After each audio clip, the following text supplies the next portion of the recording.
Hey guys, welcome back to another painting session with me, Kenneth. Today we're going to be painting a real favorite of many of you. I'm sure you've seen him before. This is Stab the Acolyte. Now, he's one of that coveted range of Realm of Chaos characters, right? But this time he's more of a Nurgle bent, as you can tell by his clear, stooped and mutated form, his like pointy helm, which are very wide, and he's got like two horns headed in different directions. There's all sorts of things wrong with this guy, marking him out as a festering minion of Nurgle. He's got cloven hooves, he's got this heavy cowl, and just generally he's got an aspect that's not very befitting of a usually upright Chaos Warrior. So what we're going to do with him is we're going to start with an interesting base of green. Today the color I've decided to use is Plague Bearer Flesh, which is just a really interesting yellow-green sort of olive color. I think it's a wonderful base to work over for like Nurgle models, simply because it's got so much personality in its hues. And then of course we're going to be coming in with other greens in order to try to add a little bit of interest to that. Give him a real like nice fade down his robes, for instance. So as you can see, it's got a yellow kind of range. Visually, this color gives us a lot of ways that we can go in. So you could, for example, shade it with more of a red tone, something along the lines of Gorgrunter Fur, which is probably what we're going to do, simply because I think it makes it very visually interesting to shift from one hue to another, especially when they're very different colors. And then another thing that we're going to be trying to do is to kind of draw attention to those parts of him which aren't covered by this like filthy robe of his. So we're going to put this more or less a flat coat all over his surfaces, bearing in mind that we don't want to let it build up too much, because that might put a little bit more of a constraint on how we choose on the areas that we choose to highlight and shade a little bit later on. So really, it's pretty extensive, this robe, front and back, and how we choose to shade this later will have a lot of impact on the overall look of the miniature. And then I think after that we can just get away with one or two contrasting areas that we choose to draw attention to. So a clear contender for this will be his weapon. It's kind of there. It's got a very interesting shape. As the name suggests, Stab the Acolyte. His weapon is extremely stabby looking. It's not an elegant weapon. There's nothing really curved or it's clearly not a finesse weapon. It's barely, in my opinion, a broken dagger. And that really makes this model such an interesting candidate for these sit down and paint sessions that we like to do every day. So as you can see, I'm going back into the recesses to apply a little bit more shade, a little bit more contrast paint rather, for Plague Bearer Flesh. Yeah, there are also going to be some areas that I think I want to darken to the point of being quite deep, like close to almost like a black color or a very dark brown, simply because those are areas which I want to de-emphasize. I want your eye to be drawn to the great big dirty weapon that he's got, literally dirty in this case. I also want your eye to be drawn towards his strange helmeted face. I think those are the areas that are a little bit interesting. He's also got on a pair of gloves, which kind of interesting. They're not armored, and yet at the same time, this guy is not a wizard as far as I can tell, or at least he's not armed and equipped like a Chaos Sorcerer usually is, with a staff or similar. So this guy's a little bit of a strange Chaos Warrior. He's a kind of scary, brooding figure where it's more a case of your imagination making him as scary as he is, because who knows what might be nestling under that robe, how taken over by disease he appears to be. In that way, his little cloven feet are wonderful for suggesting the extent to which he's been mutated by the powers of chaos. And Nurgle followers in general have quite visible mutations typically, because they're so they're followers of the god that really delights in bestowing plentiful gifts of disease to his followers. Very, very visible, and therefore also not having to pass for anything more in human society. Not unlike a member of like a cult of Slanesh or something, which might be a little bit more insidious, a little bit more conventionally attractive or impressive to human followers. Nurgle characters seem to just delight in the diseases that they've been afflicted by Nurgle, and that's kind of cool. That's an interesting dynamic that we want to try to express through this model. So let's try to paint him in a way that sort of enhances that mystery rather than give away too much detail in that sense. So plague bearer flesh has gone down. I think that looks pretty good. It's not like too overbearing in any areas, and I think some of these areas have already gone into emphasize a little bit more. So I think the next shade that we want to go into is a little bit of Militarum green. So Militarum green is more of an olive shade, hence the name. Kind of Imperial Guard looking, Cadian looking, if you will. And we can mix that with a bit of our Plague Bearer flesh in order to get a deeper tone, maybe 50-50, as you can see. And let's mix these two together, bearing in mind that we want to keep our brush moistened to stop paint traveling up the furrow as usual.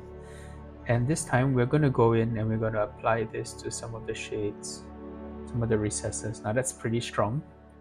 So what I've done is I've just taken off a little bit more of it. You can see that the shades are still a little bit damp, and that's going to be okay. Because what we want to do is we want to almost wet blend on the surface to get a little bit of a deeper green working on that surface.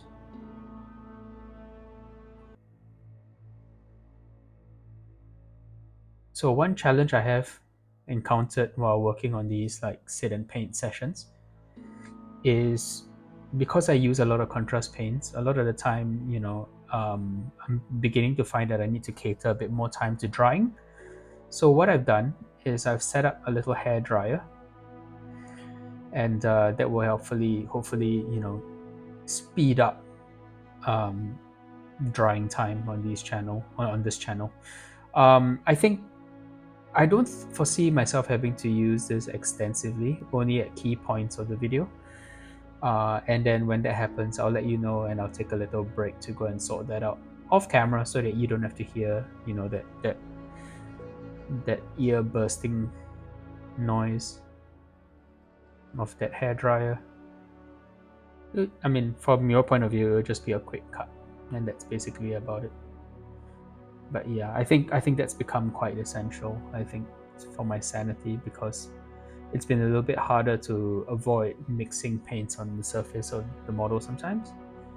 And in most cases, it's not a big deal. Like today's model, I'm going to be actively blending these colors together on the surface. But for other models where you need to keep the areas very clean and separated, very neat as it were, it's a bit more helpful to have a bit of a drying hair dryer break in between in order to deal with the larger puddles of contrast paint that haven't quite resolved fully.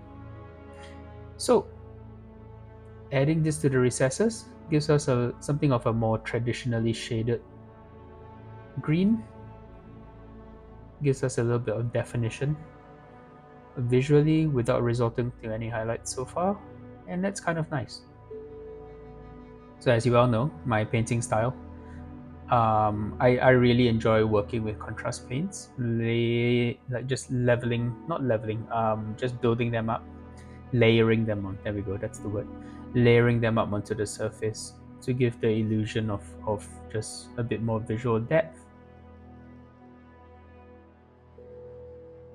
Yeah, and that can make the surface of the model kind of appealing and interesting without going too much into highlights, which I believe can be quite fiddly. And also, this method allows us to very readily see where colors need additional shading on the surface, gets us good at, building volumes on the surface, emphasizing volumes as we learn how to apply shading into the recesses only where they're needed and not as a general wash, which, although is admittedly fast to do, I think it kind of relinquishes control of the painting process a little bit too much for my taste. I generally like to be quite selective about where I put my shading.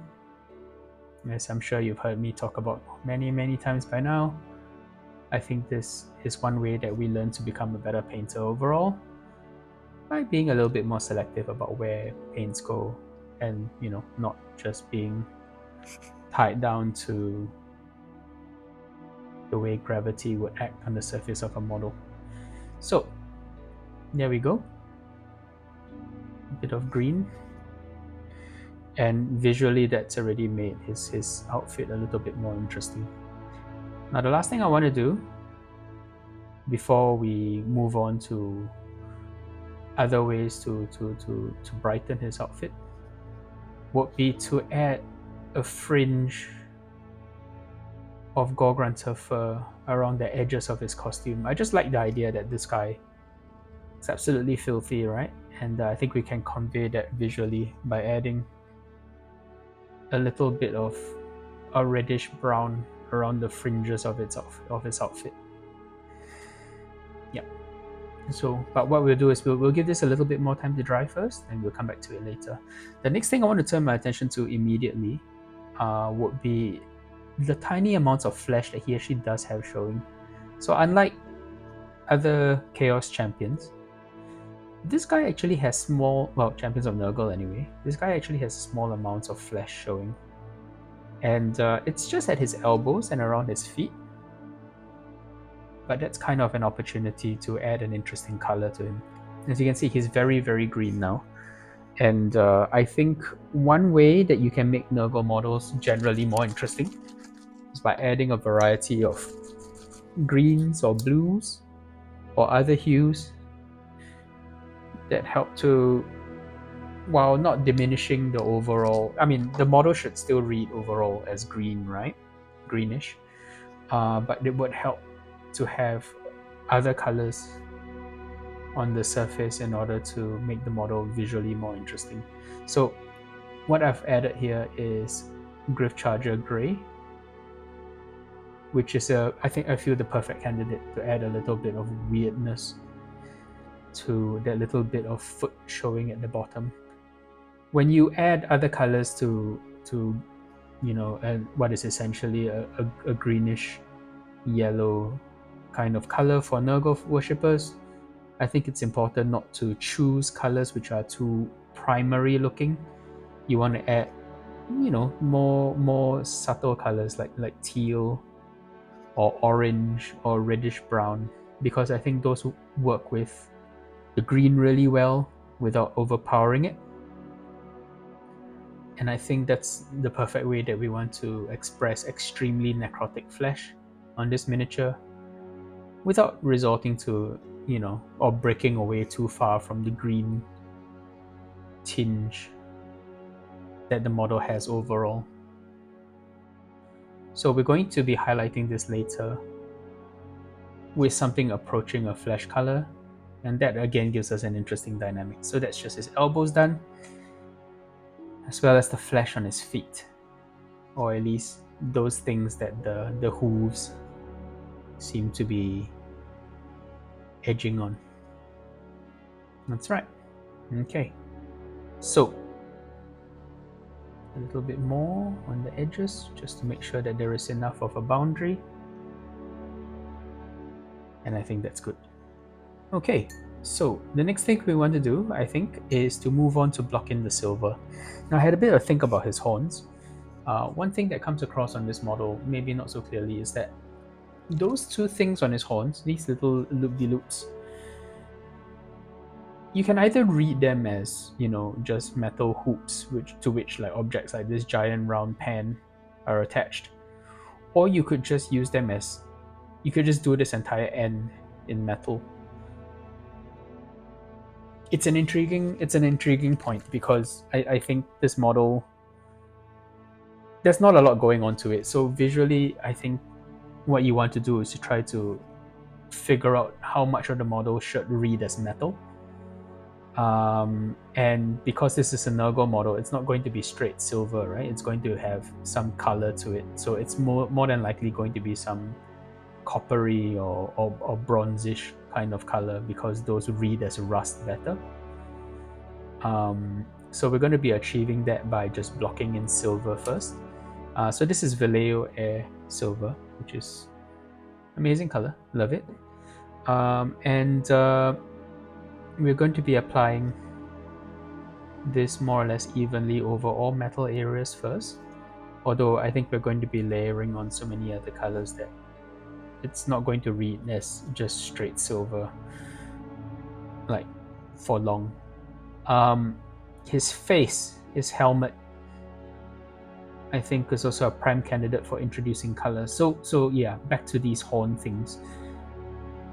I think I will do them as just loop-de-loops, little metal loops. I don't think I will treat them as capped horns, even though I think that might be an interesting way to introduce more copper, mostly because I want to keep his face metallic. Because if I do if I choose to represent his horns as capped in metal, I'm afraid that might basically draw a little bit too much attention away from his face, and that's not ideal.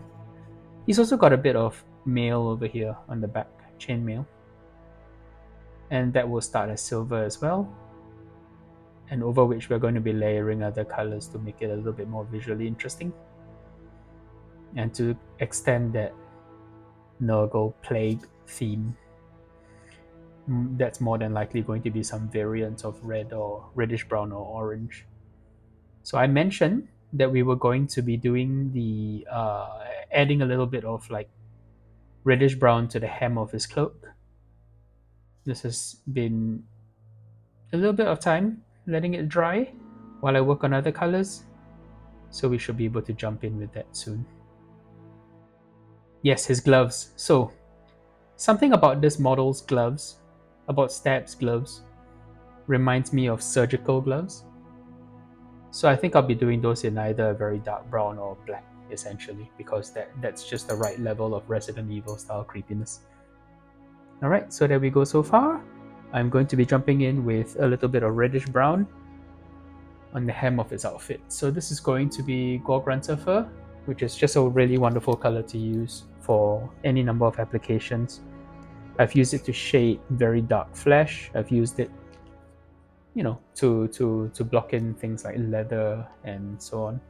But on this model in particular, I think we're going to try adding it a bit slightly diluted with water to the edges of his outfit. Now there's something magical that happens when you add a reddish brown to essentially a green surface, and that's the idea that it immediately looks like a darker version of that color.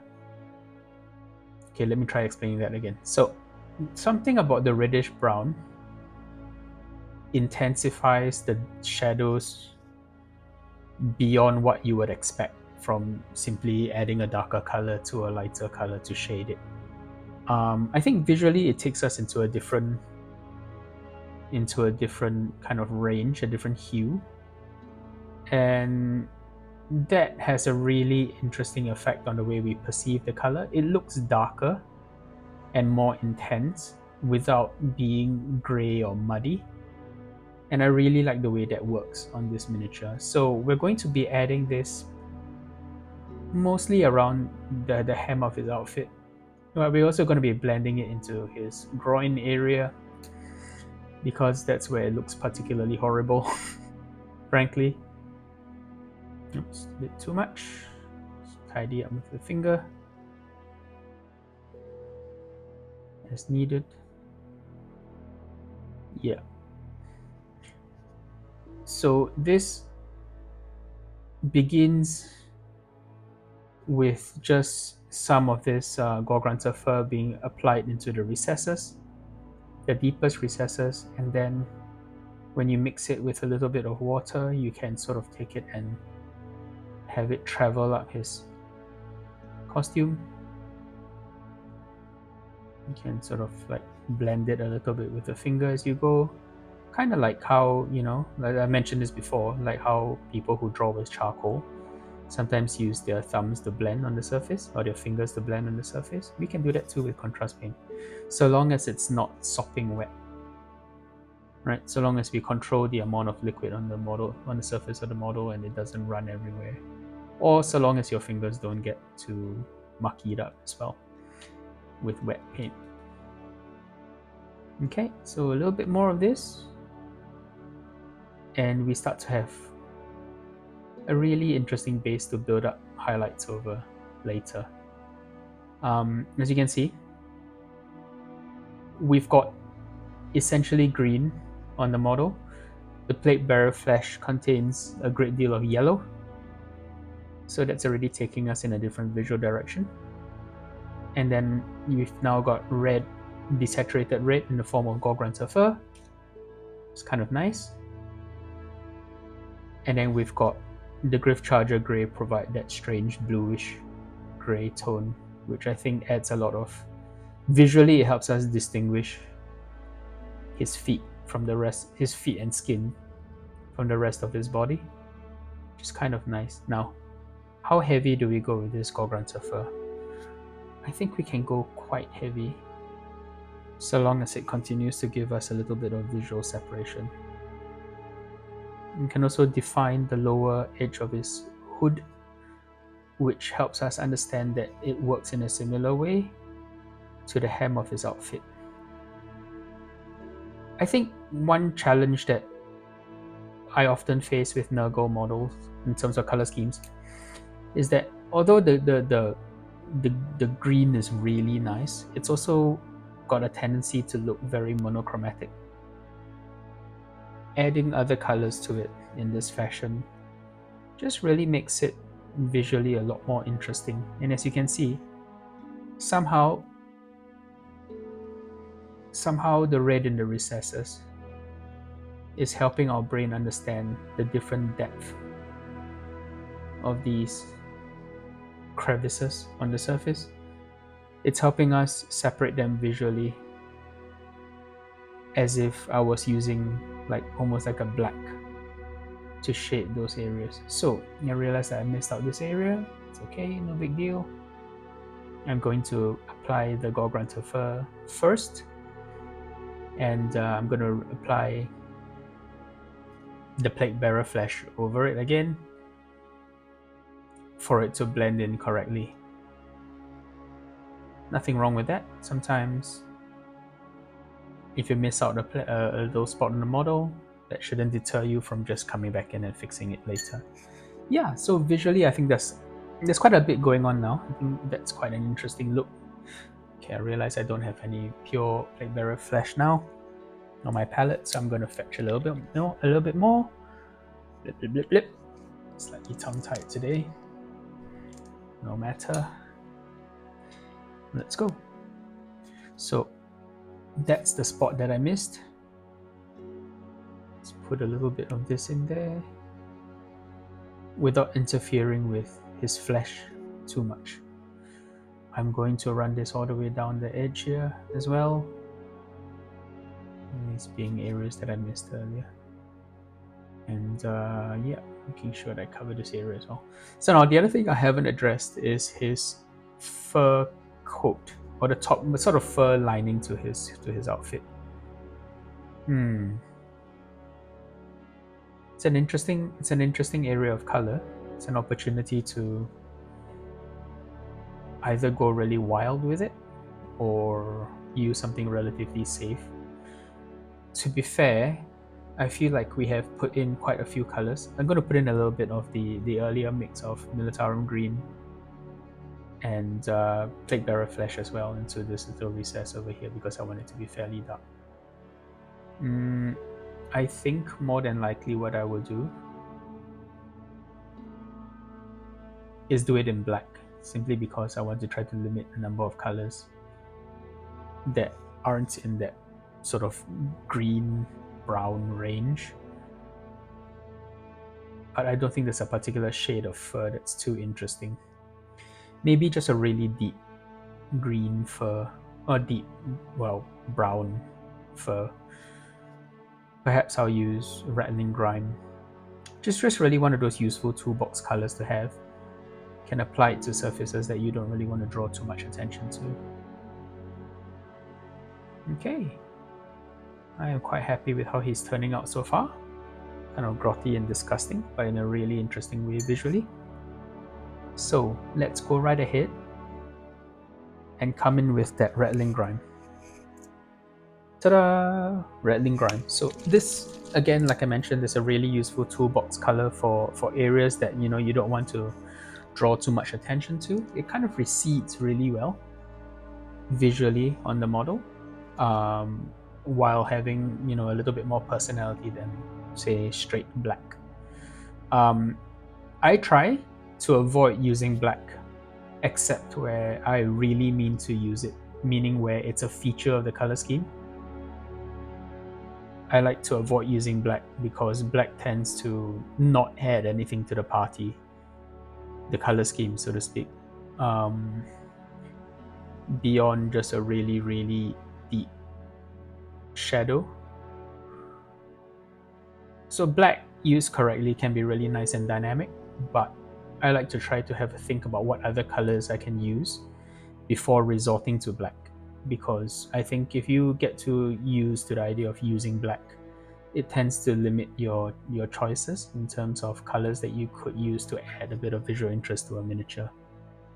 I know exactly why I started using black so much when I was painting when I was younger, and that's simply because when you're using, when you're developing color schemes for armies, black is a very nondescript color that kind of helps you reduce the number of colors that you need to deal with when you're trying to paint an army. And so in that sense, it tends to make things a lot less, well, it makes it a lot easier to deal with, I suppose. But as I moved away from, painting armies for tabletop games and just painting for the sheer joy of it, I think I began to value using colors which are very close to black, but which have a little bit more value to them, a little bit more interest. And then I started using black a lot less. So you can achieve fairly dark or moody looks on miniatures without resorting to black too much, I feel, and that's something that would be good to explore. So I'm going to touch up a little bit of that silver because I've got a little bit of ink on it. Usually I wouldn't bother, but it's right on the edge, so I kind of want to replay to ensure that it's nice and bright. So this guy's looking pretty good, I feel. I'm feeling happy about where this is proceeding. The next thing I want to do is to put a little bit of skeleton horde on his horns. Now, normally I don't like to use just straight skeleton horde simply because it's a little bit nondescript and uninteresting. It's just your standard cream color, which is what it's supposed to be. No slight against whoever designed this color. I usually like to add a little bit of other colors to create a little bit of interest in the values. So perhaps since we've got a little bit of Gryphcharger, let's go ahead and put some Gryphcharger Grey into the skeleton horde, and that makes it a little bit colder and less generic as a cream tone. We've got plenty of yellow on this model already, so I don't think we need further yellow. Sorry, I'm trying to keep that in frame. So we're going to put that here as well. Yeah, so just a slightly more decrepit look to bone.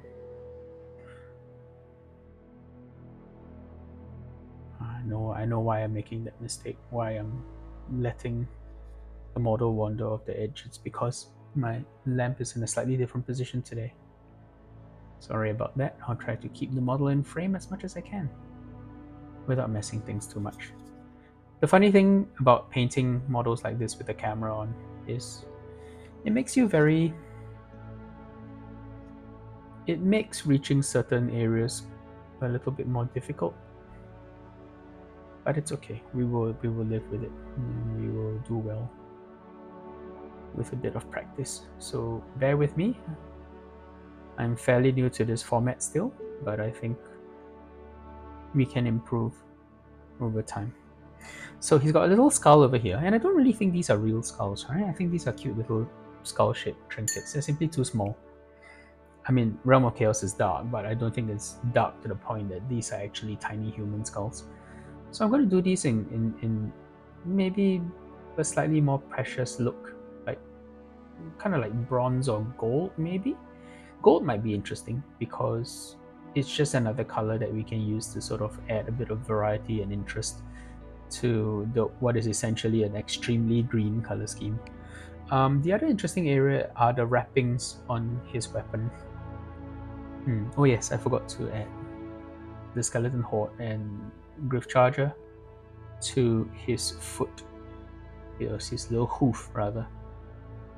And you can see that when you add Gryph charger grey to skeleton horde, you get a more desaturated and more interesting shade of bone that works well depending on whether you're trying to emphasize or de-emphasize certain areas. I think the cream color might be interesting, but I think it's a little bit too much for this. Plus it looks a little bit too healthy, which is definitely something we're moving away from. Right, cool. So now we're going to start to work on his weapon. We're going to start to shade that down. So let's grab some orange. So Gryphhound orange is my favorite color for this, and I think I'm going to just very carefully apply this into the recesses rather than broadcast it all over the model like a wash. So just a little bit of Gryphhound orange. You can sort of see how little I've actually picked up onto the brush, and I think I'm just going to layer it into the recesses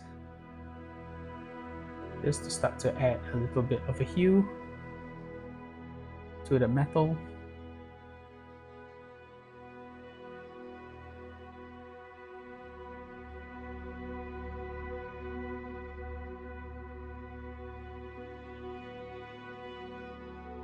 So because I think it's useful for a weapon like this where visually you've got his hands running across the center of the weapon, effectively visually splitting it into, well, one section here, another section, and another section at the top. I would go so far as to make sure that I use the same shade of metal, or rather for same shade of stain to stain the metal throughout, so that visually we understand that this is one weapon as a whole and not multiple weapons because of the way his hands operate. So this initial coat of orange is coming down nicely. It's very, very subtle at this stage. It's just there to add kind of a sheen to the color. It is extremely bright, and all the colors that we will add beyond this point will serve to take away some of that brightness while leaving it in some areas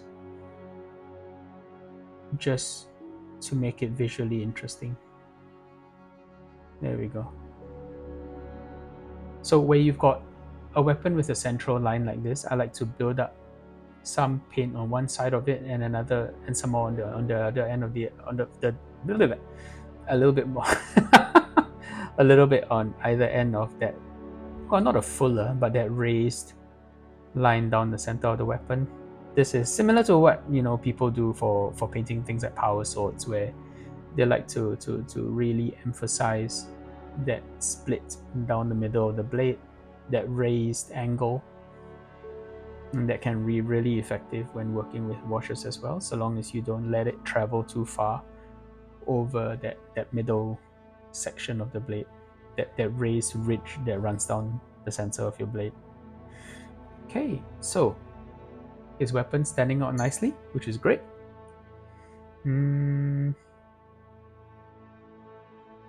Thinking about what I should do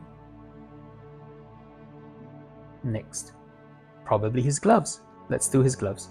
So now I talked at length about, whether it's appropriate to use black. It is, but I think it's a good idea to use it when you're trying to make a statement, as opposed to trying to just fill up colors, fill up areas on the model that you don't necessarily have a plan for. And in this case, I think I definitely want to use black for his hands, because as I mentioned earlier, kind of remind me of surgical gloves. So this gives them that kind of look fairly easily. And we can come in and highlight this later. I'm using Black Templar because I think Black Templar has a little bit of blue in it, and that hopefully will echo a little bit of what we've done for his flesh. I'm going to recall the blue in his hand, in his flesh, with the shade of black that we will use for his gloves.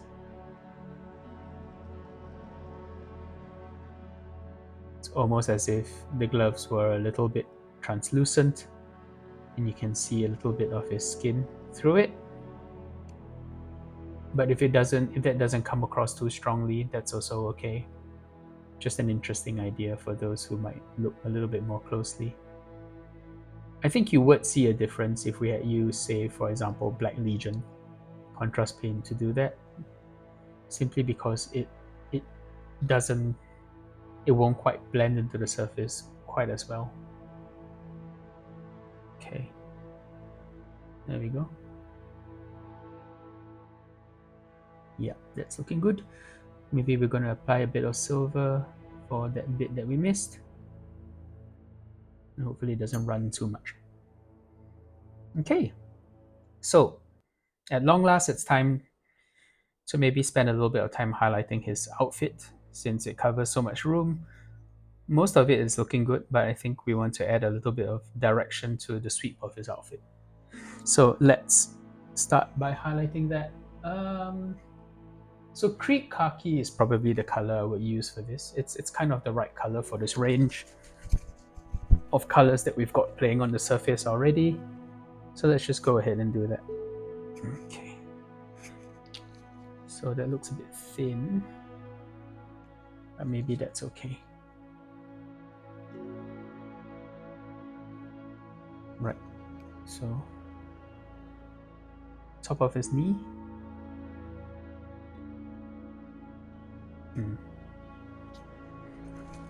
I think my paint seems to have separated slightly.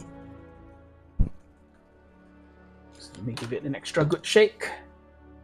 Pardon me while I fix that. So yeah, that's the one I'm going to use. I think that looks a bit closer to the consistency that I want to have. So you can test it over here on his knee.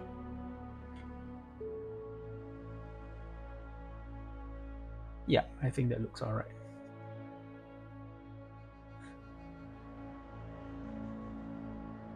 So sometimes when you leave a paint unused for too long, it tends to settle, right? You could use anything from a vortex mixer to violently agitate it back in the line. Or you could drop in a little like metal ball bearing, and that really helps you get it shaken up to the right consistency when you want to. Now, unfortunately, just now I did neither of those things. So understandably, the paint that came out was a little bit runnier than I wanted it to be. But it's okay, it's all good. Let's move on. I think more importantly, we need to realize that when the paint is clearly too runny, looking at the wet palette to make sure that the consistency is appropriate for what we want to achieve with it. So slightly thicker if we want to achieve a really hard fine line, or slightly thinner if we want to apply thin glaze-like layers over the surface, colors that would seamlessly blend into each other. Yeah, it's all a question of what appropriate level of opacity the paint has before we apply it to the surface, and really we need to be using our judgment to make sure that you're likely to achieve the result that you want to achieve with that layer of dilution. Or maybe you might just need to shake it for another 2 more minutes. As the case may be. All these are the millions, that's part of the millions of tiny little decisions that you will make while painting. And I think can make the process either really frustrating or really entertaining, depending on how you're feeling that day. For me, I love it. This is my escape, and this is something that I'm hoping to share with you as well. Yeah. So as you know, for this series, what I'm trying to do, is to try to upload a video more or less every single day, because I have a ton of these 4th edition miniatures that have entered my hands, come into my collection, and I'm looking to be sharing a new model with you every single day. Now, they won't always be as enigmatic or as esteemed as Mr. the Acolyte over here, but hopefully we'll have an interesting miniature to paint. It can showcase a wide range of techniques and tricks that I use on a daily basis and that I have gleaned for myself over many, many decades of painting. And ultimately, I hope I can share with you a little bit of insight about how I select colors and how I plan out a miniature kind of on the go. Sometimes the model will come out exactly to the way I hoped. Sometimes we might make mistakes and we might choose to backtrack a little bit, but that's okay. This hobby, if anything, encourages you to experiment and maybe not be so formulaic in the pursuit of an appealing color scheme on a miniature, and maybe that's something that we can explore together along with my rationale. So that was snakebite leather that I just put in, and this I'm going to use to deepen the orange shading that was already there before on his weapon.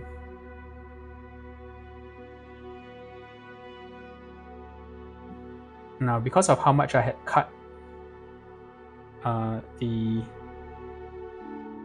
orange previously, I think I might need to come in and strengthen it still further with a bit more snakebite, with a little bit more Gryphhound orange a bit later on. But that can wait. Let's see how the snakebite leather looks first over the surface. I don't think it looks bad, and I think it's kind of doing a lot of what I wanted the orange to do originally. I do still want to have the orange there,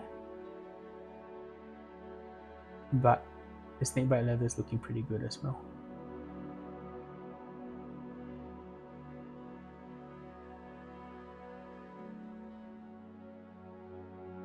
So Stab himself is of a decently enigmatic vintage, right? This guy was sculpted way back in the 90s, maybe even earlier than that. One of the very large range of Realm of Chaos miniatures. And you could really use them as whatever you wanted, right?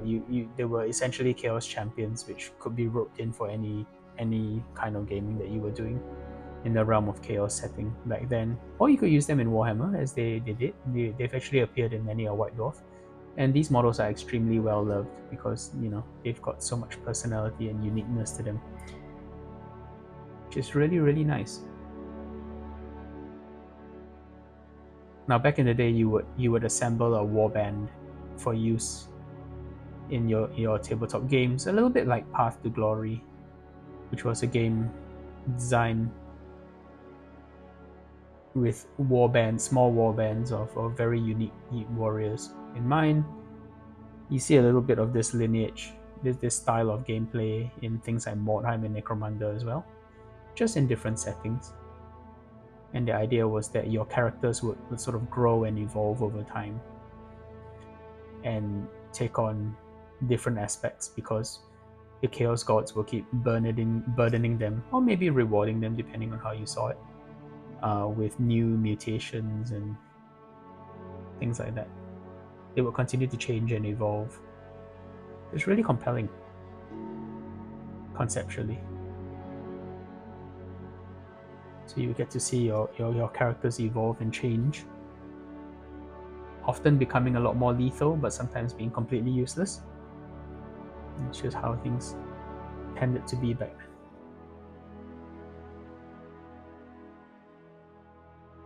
then. When miniature games were younger, things tended to be more of an exploration of a setting rather than a specific power trip or a power fantasy. And I saw something that crept in a little bit later on. Perhaps inspired by the superhero craze? Perhaps. So, I'm going to shade down his horn loopies, just a technical term for these funny rings that go over his horns. Kind of hard to reach, so I apologize if I don't get it quite right on camera.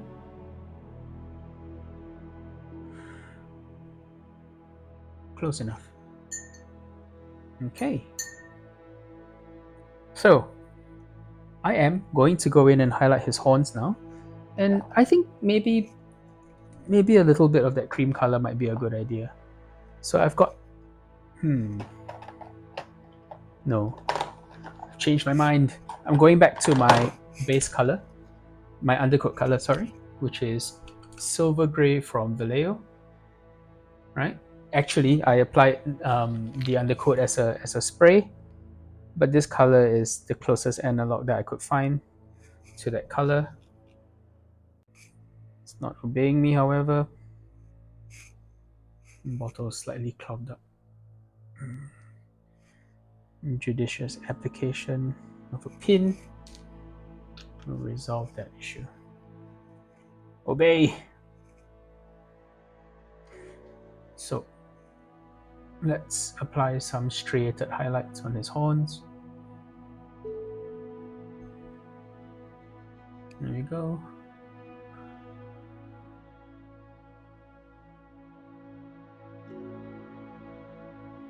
And so anytime you get a piece of detail like this, which is split up into sections because of an intervening material. So in this case, you've got his horns which are sectioned into halves because of this metal loopy that passes through it. I mean, a similar example would be what happened with his hands and the sword that he's holding. I find that it helps to ensure readability by having something that will ensure continuity between that gap.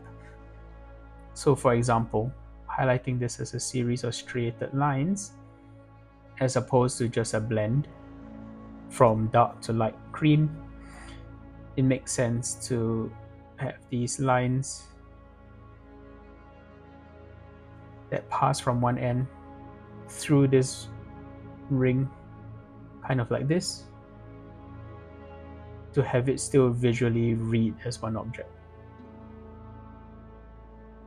Like I mentioned earlier, that's why I chose to have the same shade of brown / like orange rust for most of the sword blade, whether it was closer to his hand, his hilt, or just the blade proper. So this helps us understand that it's one object. At least that's how I rationalize it. Visually, that makes a lot more sense to me than to have them separated into different colors, even if really what you're trying to depict across that expanse of area is more of a wash. Yeah, so that's looking pretty good. Quite pleased with that. I've got snakebite leather. I'm thinking I might just go in to use that on the banding of his weapon.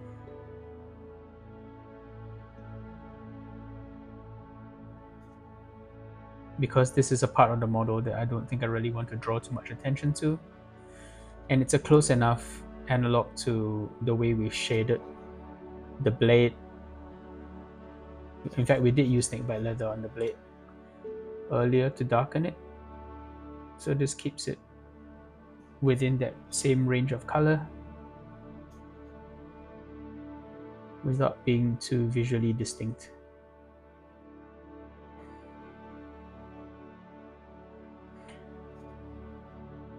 Alright.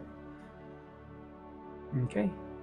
Let's put a little bit of this on his face as well, avoiding that central line that I drew in Rattling Grime earlier.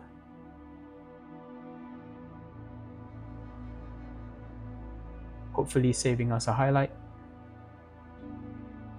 And then maybe even applying a little bit into the recesses to define that area just now. I'm coming back in with a little bit more creep khaki, but this time lightened with silver grey from Vallejo. Yes, it's perfectly okay to mix different brands of paint. It's all acrylic anyway. And doing so in some ways actually gives a better result because you can play with things like the opacity as well as just the general like consistency of the paint. Vallejo paints, many of them from their model color range, tend to be a lot thicker, and this can be extremely useful when mixed with relatively thin contrast paints to create highlights. So that's useful. You just need to be careful to not let it be too harsh. Or if you have made it a bit too harsh by accident, you can come back in and you can wash it down again. And the more times you repeat this back and forth, highlight and then shade and highlight and shade, you'll gradually get it smoother and smoother because at some point the eye cannot tell the different shades apart if there are too many shades on the surface. And that gives you a much better, much more polished finish, so long as you are diligent about making the highlight lines thinner and thinner over time, thinner and sharper and more refined. So there we go.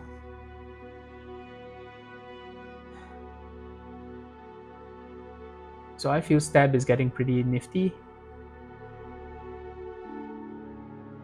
The other thing I've noticed is the more I talk about steps that I'm going to take because I need to, such as running this under a hairdryer, the more I realize I immediately disprove that notion by painting a model more or less without the need to shade it. To hit it with a hairdryer. But that's just how life is, isn't it? You can spend ages planning out how you do things, only to find that real life does not agree with your planning. And that's just how it is. Okay, cool. So he's just got these pouches left, and I think it might be nice to do them in a sort of a yellowish brown. So I think the best color for this purpose might be Nazdreg yellow. Simply because it's got a really interesting yellow shade to it. So long as I can find the darn thing. Nazdreg yellow. Yes, there we go. So Nazdreg yellow, if you sort of dilute it with a bit of contrast medium, I feel it brings out interesting colors on its surface. And while ostensibly still very yellow,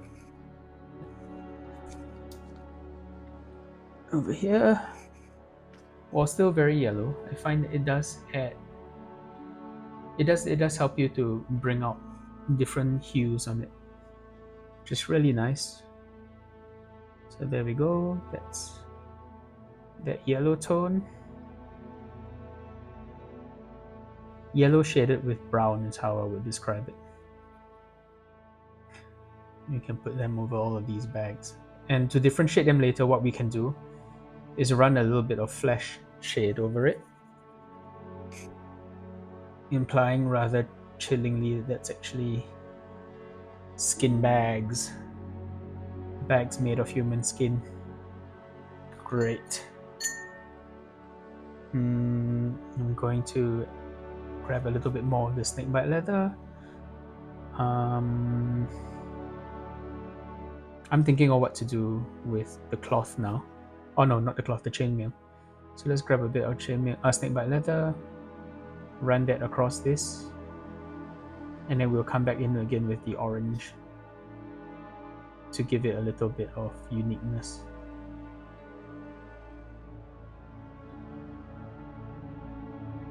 Sorry, almost off screen.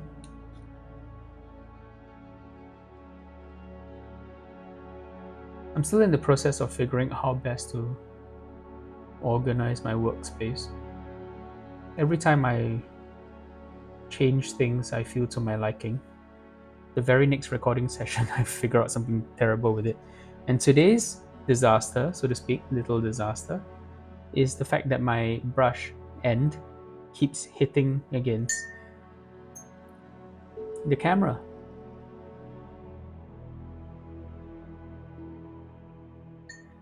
Necessitating me to tweak this afterwards again. Oh well, we'll get there. I want to add a little bit of gold wash to that. So for gold wash, in the past I think I misspoke. I mentioned that it was Nazdreg yellow with a bit of Agros dunes in it. It is in fact Nazdreg yellow mixed with Gryphhound sepia. The new Gryphhound sepia that kind of lacks power. So what this does is it kind of takes away a little bit of the strength of the Nazdreg yellow, letting it be translucent itself enough to apply over silver, and thereby giving a really good gold effect, or at least one that I really like. So a little bit more darkness within this little area, this little pocket under the horn.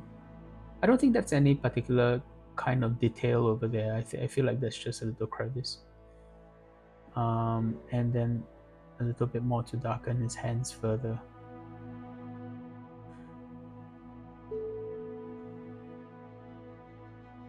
And so to refine the shading. So the little gap between the wrist and the forearm needs to be a bit darker. And then we will come in to establish the knuckles. And since we've got black, a little bit of that black Templar from earlier on our brush, we can go in and we can re-establish some depth to key areas that could do with a little bit more definition. This is how I use black, not generally as a color on the surface, unless there's a very good reason for it. Right, I am going to come in with a bit of gray now. So into our tiny little diminishing puddle of black Templar over here, I'm going to add some of our gray. A little bit more black is needed, I think. If I could find it. Yep. Okay. A little bit over here. And then mix that in. So this is where the viscosity of Vallejo colors really helps, because it's thick enough to work with contrast paints to create highlight colors.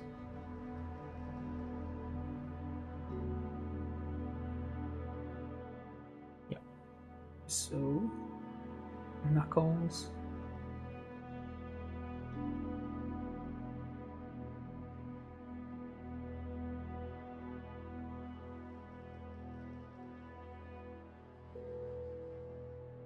push this up.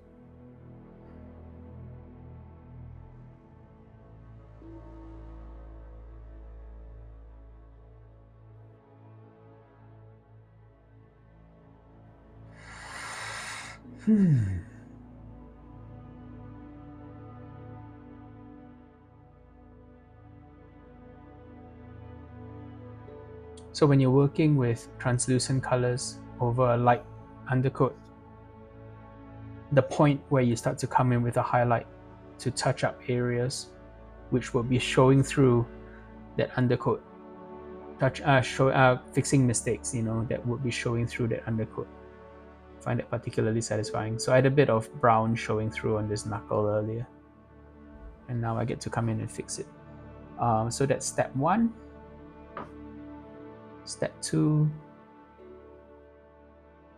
try to create that separation between the first and the second knuckle, which I failed to do on the first pass.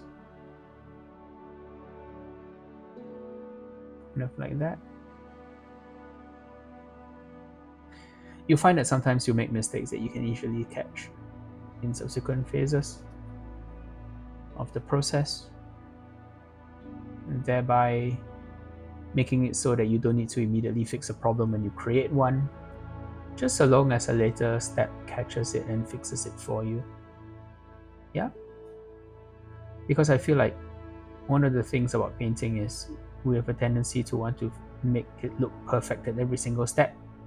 But really, sometimes the painting process fixes itself, makes it so that we don't need to backtrack if we're going to be coming back to fix that general area with another color anyway. We can happily leave the mistake in the recess. It's part of the process of highlighting. Like so. So, I am quite pleased with the way he's looking. Really, I think all I want to do is to just redefine or add a few more striated highlights on his hooves, just to draw a bit of attention there, because it's such an interesting detail of this model. When I was a kid, I saw this model, I kind of thought he was kind of boring and ordinary, and then I saw the feet and I was like, whoa, this guy's not quite what he seems to be, and that's kind of awesome. So yeah, I think he's getting to a point where I'm happy to just fill in his base. Maybe after we apply a little bit of flesh tone over some of his bags. He's got multiple bags hanging off his belt, so I don't think I will do it on all of them. This is my flesh tone. This is a mix of Guilliman flesh and again Gryphhound sepia. Seraphim sepia, sorry. Guilliman flesh and Seraphim sepia, there we go. Seraphim sepia I find to be a pretty worthless color on its own. It doesn't really add much to any surface that you paint it over unless you go over it many coats. But when mixed with Guilliman flesh, it creates an exemplary flesh tone, which I really like the look of. So the smaller of the two pouches, I'm going to be applying a little bit of that. And likewise, this one over here is going to have a coat of Guilliman flesh over it. Guilliman flesh mixed with Seraphim sepia. And then I'm going to go and establish a little bit more orange, because I think my orange has been kind of washed out now that I've added snakebite leather. Plus, it didn't dry very strong, which is not great. So in future, I think what I'll do is I'll make sure I don't add quite so much water to it. So yeah, establishing the orange back in the blade, I think, makes me really happy. Quick wipe to take it off the raised areas. A bit where adds a bit of personality to it. Wonderful. I have noticed that personality is my favorite word. I think really what it is a different way to say interest. It adds interest to the surface. So I tend to say it adds personality. I did not know I did this. So I am learning a little bit about myself as I work on these videos. I hope it doesn't bother you too much. Okay, So, Stab the Acolyte's looking pretty manky, which I really like. I'm going to come in and do his base now. This is Agros Dunes, but really it's a mix of various inks to create an analog of the color. And I'm going to just apply this liberally over the sand, glued onto his base. Unbelievably, I've gone through this entire video without explaining my undercoat. So my undercoat isn't pure white, which is why I think the model looks a little bit more desaturated and a bit more natural. This color is actually something called gray-white primer by a company called Pylox, Nippon Paint Pylox. It creates a really nice matte surface, and it's got a really interesting kind of warm gray tone, in my opinion. Perfect for applying contrast paint over. I'm less of a fan of using things like Wraithbone or Grey Seer, both of which I feel are a little bit too dark, just a little bit. In the case of Wraithbone, in the case of Grey Seer, I think it's actually very close to this color, except it's a tad too dark. And it really is a difference of like just degrees, right? Like a tiny amount. But for me, I found that when I apply contrast paint over that depth of gray, it really kills a lot of the saturation. Whereas this particular Pylox gray, gray-white, is the perfect amount of gray. And I do realize that the difference is very, very slight, but it makes a difference to the final result as far as I'm concerned. So I'm going to grab a little bit of scale color brown leather. That's this stuff. Scale color brown leather is essentially my analog for what used to be called Scotch brown, now called Rhinox hide, I think. But yeah, this is just what I typically rim all of my models with, because it's dark enough to sort of recede and not be too obvious, while letting the sort of washed sand wash in Agros Dune stand out on the surface. So yep, hope you can see what I'm doing and I'm not covering it up too much. Not giving you too much of a feature on the hideous state of my hands. Just typically covered in paint and little nicks and scratches all the time anyway. So that's Stab the Acolyte, done to an acceptable level to me, at least, for this session. I hope you've enjoyed watching as much as I've enjoyed recording this.